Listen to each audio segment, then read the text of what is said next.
ajo që nuk është e shkruar nga Allahu për ty në kader, do të shgënjej vazhdimisht derisa ta kuptosh.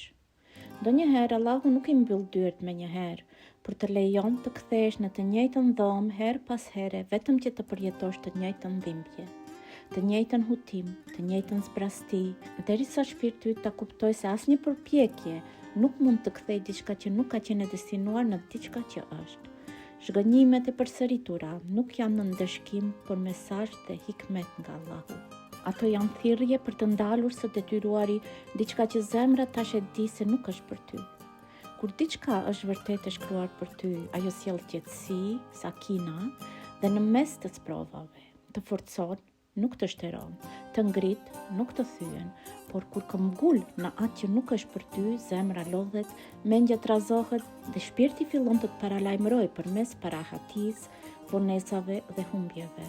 Kështu të edukon Allahu përmes kaderit, jo me padrejtësi, por me mëshirë dhe këmbgulje.